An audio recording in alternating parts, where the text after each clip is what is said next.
Today, you're going to get an even more behind the scenes.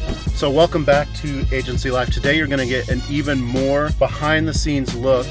This is like behind the scenes. This is kind of the start to a 4-day holiday weekend. I'm just going to bring you on everything that happens when I'm not at the office.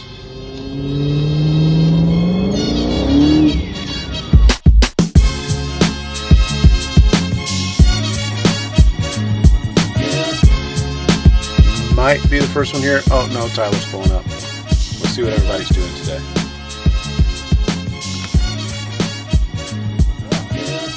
For this episode of Agency Life, we filmed all the staff members and where they were going and what they were doing for Thanksgiving. But that footage is missing. It's nowhere to be found. So instead, I'm just going to take you on the family road trip. We made it last night to Malden, Missouri. And I'm pretty sure this is the only hotel, or motel as my daughter keeps correcting me, in Malden. Alright, what have you guys been waiting for? Breakfast, yeah. Where are we doing breakfast at? Malden is a small town in southern Missouri, almost in Arkansas. And it's probably like any other small town. In fact, it's a lot like the town I grew up in. But after living in the city a while, it seems like kind of a different world.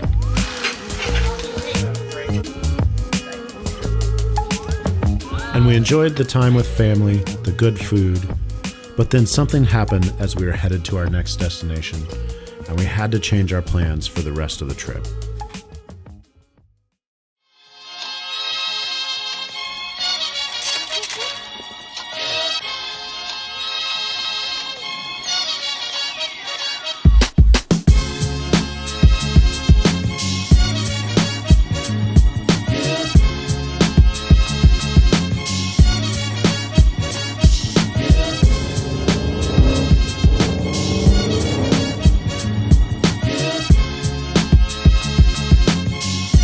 Turns out on Thanksgiving that almost everybody in my family, on my side of the family, got sick.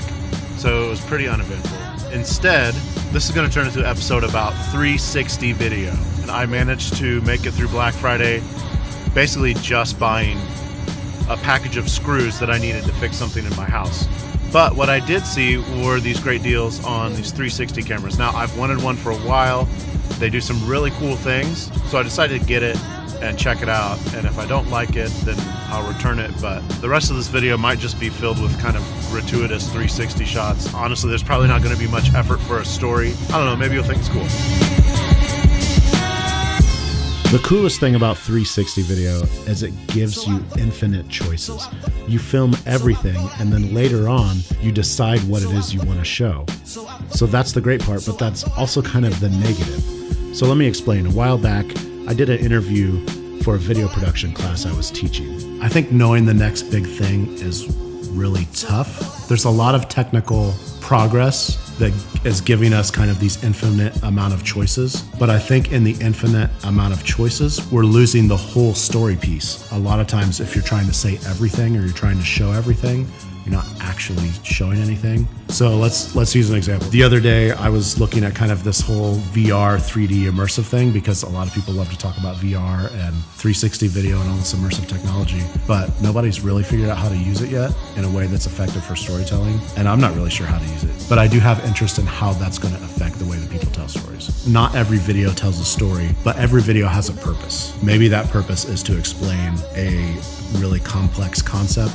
that would be really hard to understand if you were just looking at it or reading it. Or maybe it's to show you something that you wouldn't be able to comprehend unless it were presented to you in the manner that it's presented. So, I mean, I think some good examples of that are like a house tour. A house tour is probably not telling a story, but if you wanted to see everything, you know, the technology's there to kind of immerse you in that experience. Now, I could argue whether that's a positive or a negative thing for a brand because they may be immersed in this fake digital experience and the brand isn't filtering the story they're telling, and they may somebody see that online experience and go, well, I don't need to go see it in real life, and then they could totally miss out on what the real experience is because whatever happened in the digital experience they thought was enough.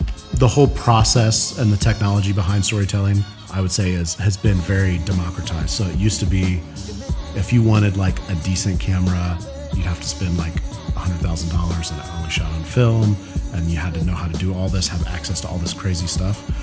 But now, like, almost everyone has a smartphone, and the smartphone has most of the tools needed to make a pretty decent video. So that excites me, because I think what we're going to see is more people that are more creative and talented being able to access the tools to tell effective stories. I see a lot of people like on YouTube and other spaces doing like some incredibly innovative things. And I think if at first it's easy to be dismissive and be like, well, this is breaking this rule, or they're not doing this thing that I was taught. But like, if you can kind of peel that attitude away and see the value of what people are bringing, you can learn a lot from people that have access to things that like normally they wouldn't have that access. So that I think there's a lot of creativity and innovation being injected into storytelling. I think the real innovators in storytelling are the people that are taking these new technologies and then leveraging them to connect with people that resonate with their message or kind of their reason for existing. So let's go back to all that gratuitous 360 footage. So to sum up, it's really cool. It's really cool, all the things you can do with it. But the workflow is atrocious, and there's some things I don't like. So honestly, I'm probably going to return the camera.